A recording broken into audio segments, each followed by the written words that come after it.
Hello everyone, hope you are fine. In this video we will study about realism. To understand realism, you have to watch my previous video in which I explained idealism. Link is in the description.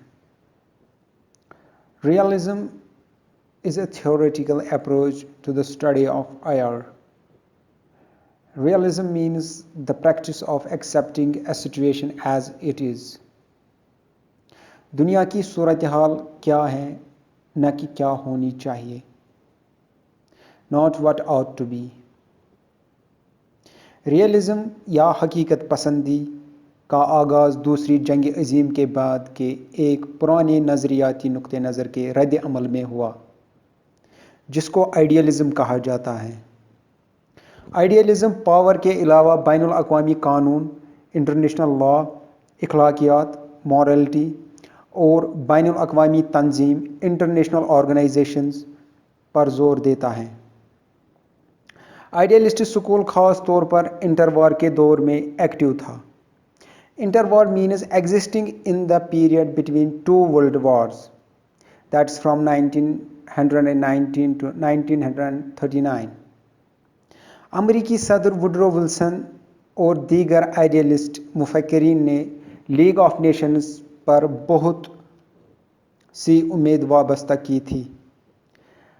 حقیقت پسندی کو 20ویں صدی کے ہنس مارگنتھیو اور Kenneth wallets جیسے 20ویں صدی کے اسکالرز کے ذریعے کٹلیا، میکاولی اور ہابس جیسے مفکرین سے جوڑتے ہیں.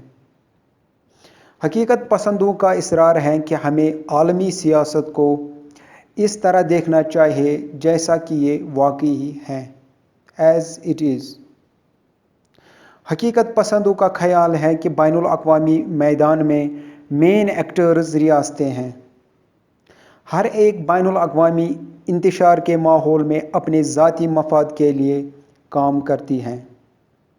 Anarchy means a state of disorder due to lack of any form of government or control. ریاستوں کے درمیان تعلقات کو کنٹرول کرنے کے لیے کوئی خود مختار اتھارٹی یا گورنمنٹ موجود نہیں ہے. عالمی سیاست میں اقتدار کے لیے جاری جدوجہد میں قومی مفاد کو حاصل کرنے کے لیے پالیسی میکرز خارجہ پالیسی کے اہداف کو حاصل کرنے کے لیے سفارت کاری، معاشی طاقت اور بالآخر فوجی طاقت سمیت مختلف ٹولز کا استعمال کرتے ہیں. Diplomacy means the profession of managing international relations. حقیقت پسند بنیادی طور پر طاقت، قومی مفاد، سلامتی اور قومی ریاست کی مرکزیت پر زور دیتے ہیں.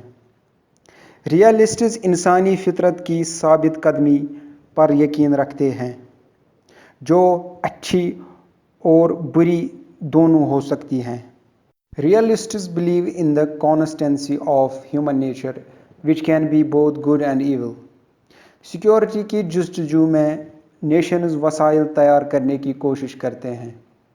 ریئلسٹز یہ نہیں مانتے کہ نارمیٹیو ویلیوز کا نفاذ ممکن ہے یا حقیقت پسندانہ طور پر پائیدار ہیں. حقیقت پسند ایک طویل اور پرانی روایت میں اپنے آپ کو دیکھتے ہیں. قدیم ہندوستانی حکمت عملی اور حقیقت پسند سیاسی مفکر کوٹالیا نے حکمرانوں کو مشورہ دیا تھا کہ وہ جنگجو ریاستوں کے درمیان کیسے زندہ یا باقی رہے اور اپنی طاقت کو مضبوط کرے. کوٹالیا کی ارتھ شاسترا سیاسی تدبیر اور گڈ گورننس کے اصولوں پر قدیم اور طویل ترین مقالہ یا کتاب ہے جس میں کوٹالیا دلیل دیتے ہیں کہ مورل ریزننگ انتشار اور سازش کا سامنا کرنے والے ریاستی حکمرانوں کے لیے زیادہ فائدہ مند نہیں ہے. مورل ریزننگ یعنی منطق یا لاجک کا استعمال کرنا، صحیح اور غلط کے درمیان فرق کرنا. کوٹالیا نے حکمرانوں کو مشورہ دیا کہ وہ اپنے مفادات کو آگے بڑھانے، خود کی حفاظت کے لیے اور ایک مفاد پرست آمرانہ حکومت کو مضبوط کرنے کے لیے طاقت کا استعمال کریں.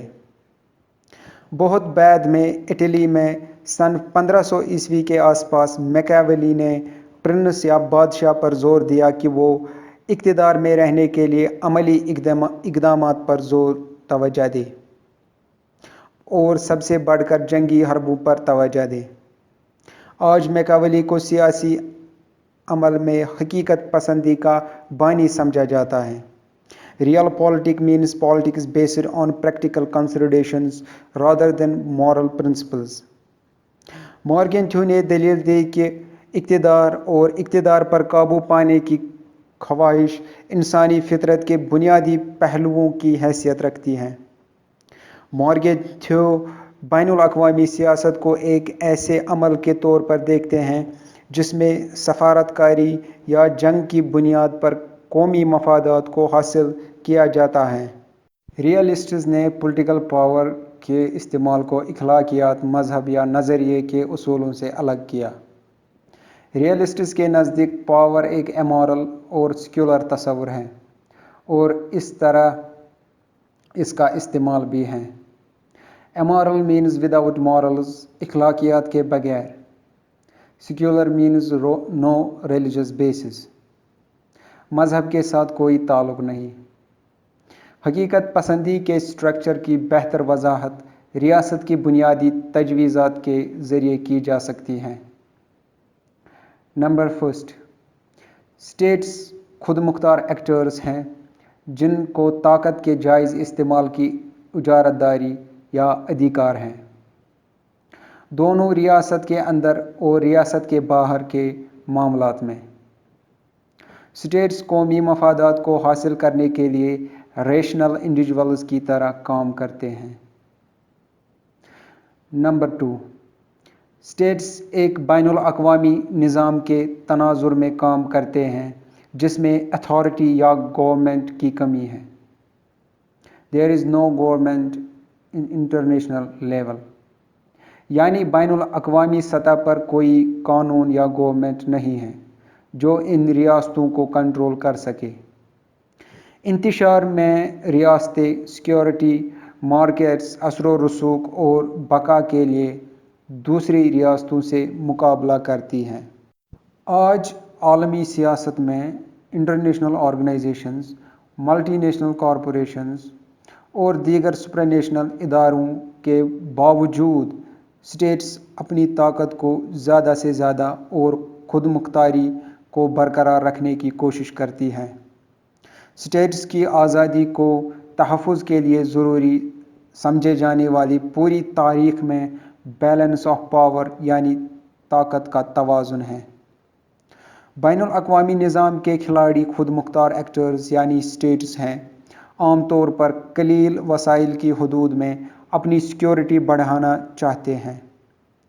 فارن پالیسی یا خارجہ پالیسی ایک ایسا آلہ ہے جس کے ذریعے بین الاقوامی سیاست میں قومی مفادات کی پیروی کی جاتی ہے۔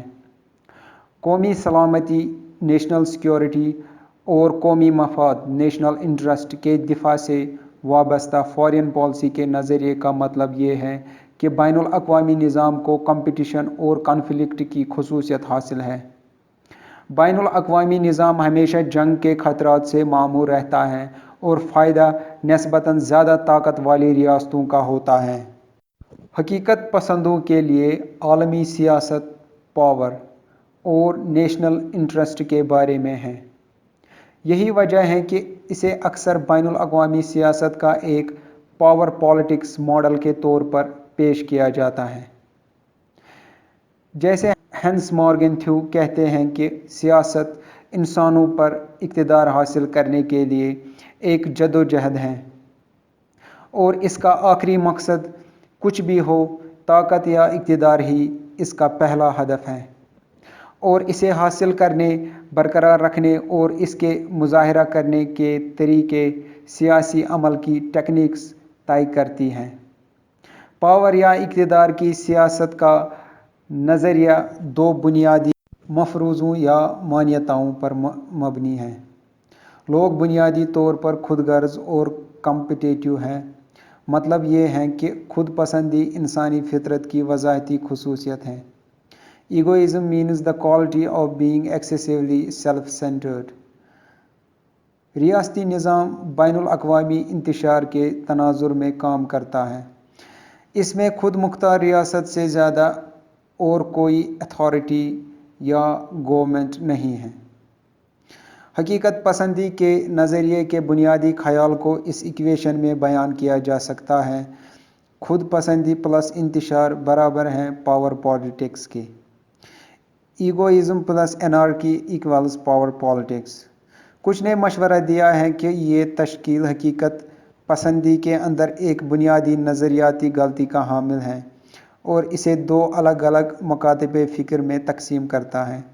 ان میں سے ایک کلاسک ریئلزم پاور کی سیاست کو خود پسندی کے معاملے میں واضح کرتا ہے، جبکہ دوسرا نیو ریئلزم یا اسٹرکچرل ریئلزم انارکی یا انتشار کے لحاظ سے اس کی وضاحت کرتا ہے۔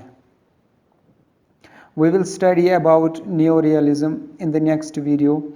Till then, take care of yourself. Goodbye.